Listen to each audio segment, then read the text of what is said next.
everyone. I am Dr. Cortesha Cohen, the founder and CEO of Mothers Helping Mothers, a nonprofit organization that helps homeless teen mothers and their babies.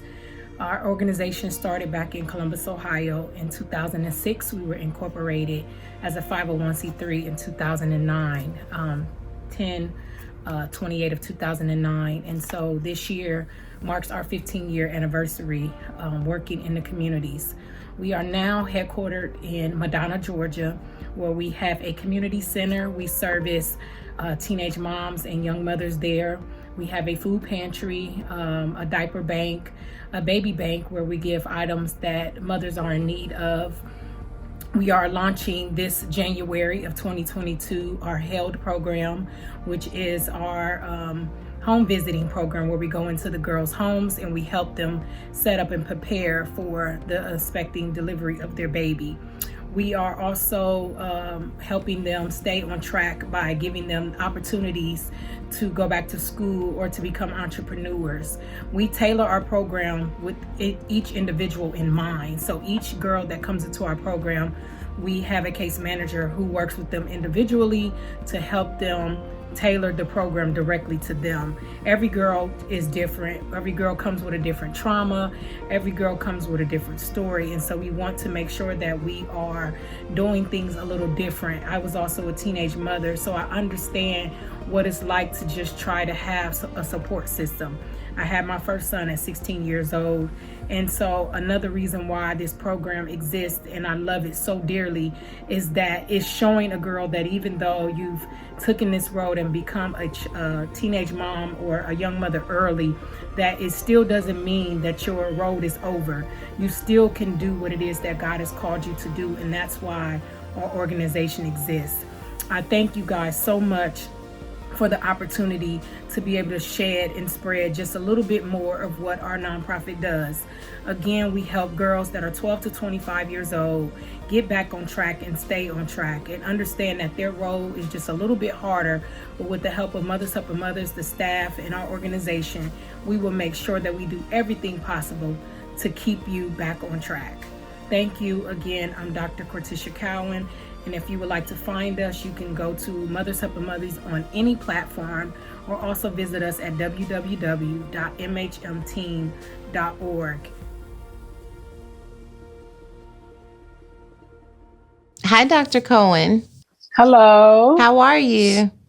I am fine. And you? Great. I love your background. It's so pretty.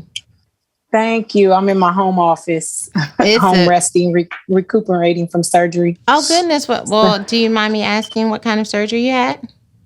I had a full hysterectomy. Oh, my goodness. Yeah. How are you feeling? Yeah, I'm getting there. I'm week post 2. So okay. Yeah.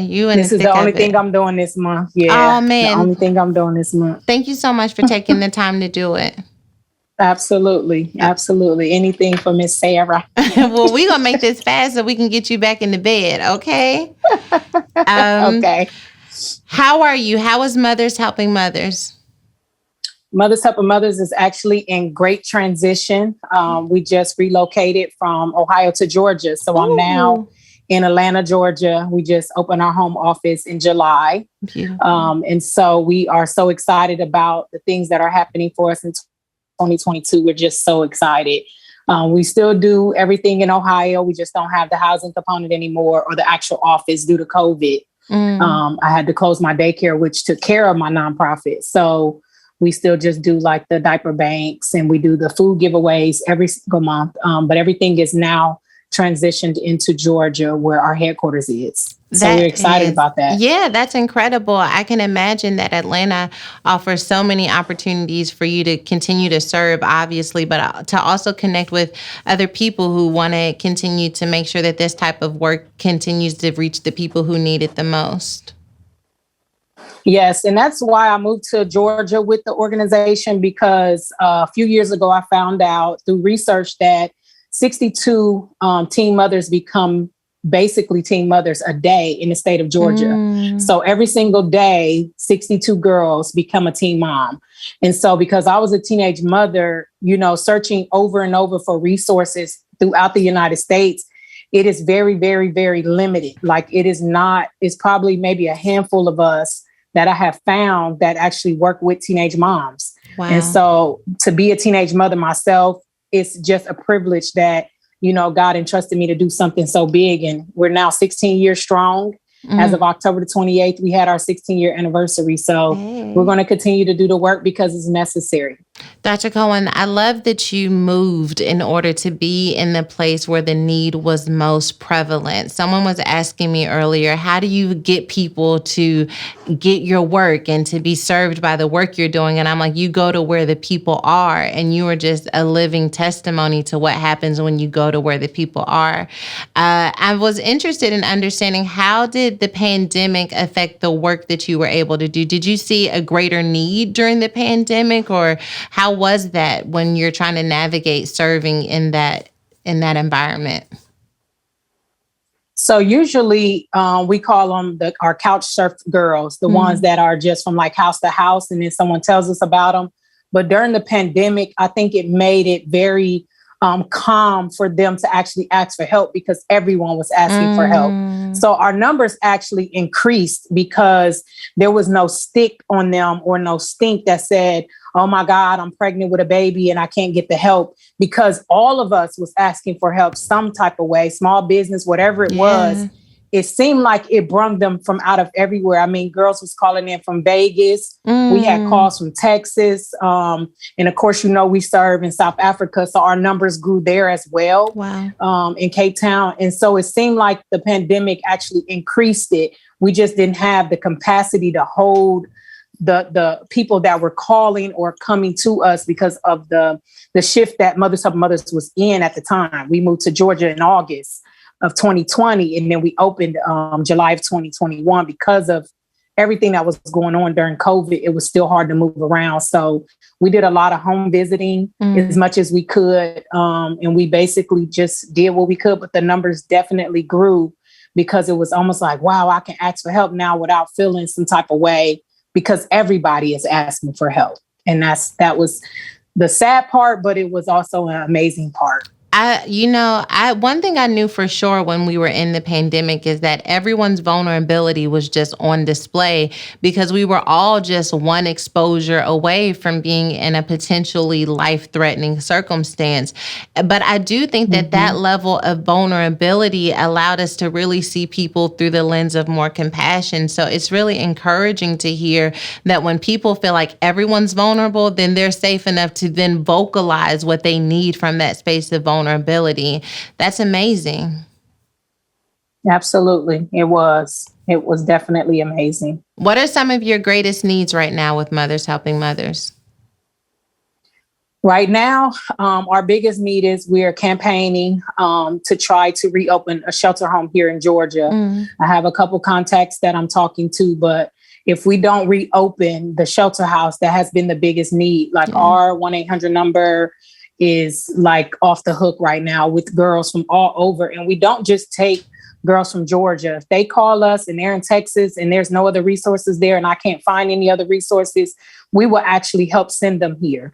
Wow. So that's what we're focused on, is actually the housing component. And then we're restarting our home visits here in Georgia in January. So we're getting our volunteers ready to be able to hit the grounds running to go to the girls to their actual homes. So if someone is watching and they're like, I want to help, I want to support, what's the best way for them to connect with you to at least maybe sew, or maybe they know of some housing opportunities that will help you get that component up again? They can always visit us at our website, which is our abbreviation MHM, and then teen, like teenager.org. So it's MHMteen.org, where any of the social media platforms is Mothers Helping Mothers, or they can actually look me up, Dr. Cortesha Cohen. My name across all platforms are the same, and they can reach out to us. And we still have on most of our platforms our Giving Tuesday campaign link up. We'll be keeping that up through the month of December. So they can also go that route and connect with us that way as well. Okay, so I just got this idea while you were talking, but I am wondering, my producer is not going to love this, but this is what I'm wondering. If we can get on an Okay. Instagram Live or YouTube in February when everyone's talking about love, I think that it would be an incredible opportunity for us to show love to organizations that are showing love to others. And we can do a fundraiser on Instagram or YouTube where people can donate while we are on live. And I would love to do the first one with Mothers Helping Mothers. We want to donate today $2,500 towards the work that you're doing. You could put it in the pot, as Thank you you all so say, much. for the house. But I want to just come back and see how we can help to really get that work going. In transparency, it is on my heart to start transitional housing for through Woman Evolve, our nonprofit. And so I want to sow into the work that you've already done and the fruit that is already evident through your organization. So February, let's plan to get on and see if we can get this house. Absolutely. That would be amazing. I tell my husband all the time, I said, I'm sitting with policies and procedures and everything to run a house the same way we ran it in Ohio for 7 years. I said, and I'm just holding it, hoping and praying that we can get the house restarted, because that 10-bedroom home took care of about 12 to 14 teen moms at one particular time. So it is definitely one of the biggest parts of the agency that is missing, and the part that we're trying to get back the fastest. But with me closing my daycare after 18 years during the pandemic and didn't reopen it, and then moving to a whole nother state, it's just been this time, God, it's going to come from the community and from the funders. It can't just come from me in the next decade. So I'm so pleased and honored for all the connections that we can make to get this house back open. Have you already priced out what you need for the house there in Atlanta? We know how much it'll cost to get beds. We know how much it'll cost to get it set up and get it started. And so right now, our goal, we have been trying to raise $75,000 to make sure we can get it open and running for at least a full 6 months before we are in need of, supporting again. And that is on 100% volunteers. Since I've started the agency 16 years ago, I have never taken a salary. So every funding that has come in has went 100% to the agency until we get to a place where we can fund it and pay operational costs for staff. So everybody has been volunteers. And that's what I love about it. Okay, so this is what we're going to do. We're going to get on Instagram Live. We're going to get on YouTube. We're going to run a fundraiser. I just signed my next book deal. I'm personally going to sow $25,000 into the work you're doing on top of that $2,500 that we're sending you. And we're going to raise the rest of this money. We're going to get it done. Thank you. Thank you so much. We can get to $75,000. I said I wasn't going to get on here and cry today. I'm going to mess up my baby's makeup. No, we can do that. Thank you so much. No, it's my pleasure. And I'm going to make all of my friends see if we can get this done. We need this house. We need the work that you're doing. And to your point, you've poured into it, you've sowed into it, and the fruit, the evidence is there. And God's going to allow your people to find you so that you don't have to do this next decade on your own. And so I'm going to do everything I can with my platform and power and influence to make sure that anyone who has something to give can give in the direction of change. So thank you, Dr. Cohen. Thank you so much. Thank you so much. My pleasure. This is such a blessing. I mean, it's such a blessing because I take these girls and I know them by name. I don't care where they come from. If you look at my page right now, all of my young girls from South Africa just sent me get well posters. I took their faces off, but this is my life. I was a 16-year-old mom. I had a baby at 19, then one at 23. And even though we made the mistakes, we still did a turnaround. Yeah. I just released a book with about 10 other teenage moms, and we're bossing up in our industry. So we're just wanting other people to know that, yes, it was hard to be a teen mom, but our comeback was even greater. Yeah. And so that's what we teach these girls every single day, is that do not let anybody say because you were a young mother that you can't come out and be something great, because you can. And that's what we teach them every single day. Well, let me tell you something. I already know the work that you're doing is incredible, and I can't wait for the many, many testimonies. I just want you to hear this. You are not going to do it alone for these next 16 plus years. You're not going to do it alone. And Thank you, God. I'm going to make sure of that. I've got some ideas already working in my mind. I just want to make some phone calls. But we're going to get that house. You're going to get recovered. You deserve to sit down, recover, and rest. And while you're recovering physically, God's going to recover the ministry. And you're going to look up and there's going to be acceleration where it felt like there was going to be a setback. It's going to be greater than it was before. God. So I'm with it. I want to fight with you. Thank you. Thank you so much. Oh my God. It's just blessed me. Yeah. Thank you so much. My pleasure. It's an honor to serve you. Thank you. Thank you. Thank your whole team just for keeping in touch with me and staying connected. I thank you so much. And it doesn't go unseen or unsaid how you are in the spirit realm. Mm-hmm. You know, I watch your stuff all the time. People are always tagging me like your girl on because I talk about you so much. But I just want you to know that I'm so honored to know that I can look at someone that also went through the same thing and came out swinging. And you are inspiration to teenage moms everywhere as well, that they can make it and that they can be somebody if they keep just moving and pushing forward. I'm from a little town in Lima, Ohio, and I made it. And I tell them they can make it too. Absolutely. And so I just thank God that there's women like us that are not afraid to say we were teen moms and now, you know, stepping up to the plate and doing something to help somebody else. Oof. So I just thank you so much. I thank you so much. And I thank you for everything that you're doing. And I just thank God that you're a trailblazer for so many of us. Wow. Thank you. Girl, I'm getting off with you for you had me crying like you. You ain't taking me down with you.